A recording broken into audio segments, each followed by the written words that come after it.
নমস্কার বন্ধুরা, আমি দেবযানী রান্নাঘরে আপনাদের সকলকে স্বাগত জানাই। আজকে আমি চলে এসেছি আরও একটি চমৎকার রেসিপি নিয়ে।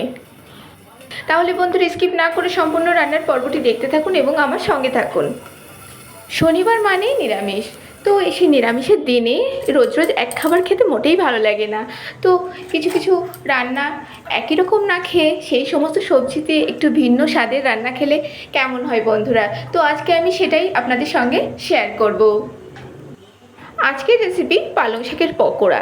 আশা করি দেখুন, দেখে আপনাদের মন্দ লাগবে না এবং বাড়িতে অবশ্য করে ট্রাই করবেন এই রেসিপিটি। আমি প্রথমেই পালং শাক সুন্দর করে ছোট ছোট করে কেটে নিয়েছি, তাতে একটা কাঁচা লঙ্কা কুচি কুচি করে দিয়ে দিয়েছি, সঙ্গে স্বাদ মতন লবণ, ছোট চামচের 1 চামচ মতন হলুদ, সেই সঙ্গে কালো জিরে এবং সাথে সাথে আমি ছোট চামচের 1 চামচ জিরে গুঁড়োরও কিন্তু এখানে ব্যবহার করেছি। সেই সঙ্গে বড় চামচের 2 চামচ পরিমাণ রোস্টেড চানা পাউডার, যেটা আমি বাড়িতেই তৈরি করে থাকি বাজারের প্যাকেট কিনে এনে। তো বন্ধুরা, এই সমস্ত উপকরণগুলিকে দিয়ে খুব সুন্দর করে আমি এবার মিশিয়ে নেব। পুরোপুরি মাখাটা আমি একটি ডোয়ে নিয়ে আসব এবং আমি সঙ্গে সঙ্গেই বানাবো বন্ধুরা। আপনারাও সেটাই চেষ্টা করবেন যে সঙ্গে সঙ্গে করার, না হলে এতে লবণ রয়েছে এবং শাকের থেকে জল ছাড়তে পারে এবং জল ছাড়লে পরে নরম হয়ে যাবে।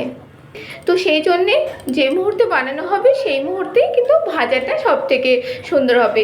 এখানে আমি সাদা তিলের ব্যবহার করেছি। ছোট্ট ছোট্ট বলের আকারে হাতে নিয়ে নেব এবং সেই সঙ্গে তিলে ভালো করে ঘুরিয়ে নেব। ব্যাস, একটার পর একটা একই রকমভাবে আমি তেলে ছেড়ে দেব এবং সুন্দর করে উল্টিয়ে পাল্টিয়ে নিয়ে এবার আমি ভেজে নেব বন্ধুরা। আগে সমস্ত বড়াগুলোকে ছেড়ে নিই তেলে। তো বন্ধুরা, ভীষণই ইজি রেসিপি, সেই সঙ্গে দুর্দান্ত স্বাদের। গরম গরম ভাতে, ডালের সঙ্গে বা এমনি শুধু শুধু ঘি কিংবা বাটারের সঙ্গে দারুণ কিন্তু একটি উপাদেয় রান্না।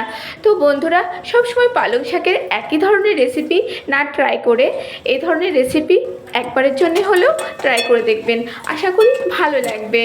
তো আমার সকল বন্ধুকে আমার সমস্ত এই রান্নার পর্বগুলি দেখবার জন্য অসংখ্য ধন্যবাদ। সেই সঙ্গে নতুন বন্ধুদের উদ্দেশ্যে জানাবো যে আপনারা অবশ্য করে আমার অ্যাকাউন্টটিকে ফলো করুন এবং সেই সঙ্গে প্রতিটি পর্বে একই রকমভাবে আমার সঙ্গে থাকুন।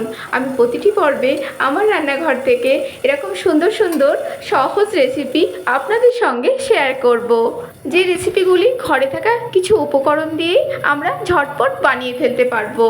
তো বন্ধুরা, আমার সমস্ত বড়াগুলিকে কিন্তু ভাজা হয়ে গেছে। ভীষণই সিম্পল একটি রেসিপি, আশা করি আপনাদের দেখে ভালো লেগেছে। ভালো লেগে থাকলে লাইক, কমেন্ট এবং শেয়ার করবেন। টাটা বন্ধুরা।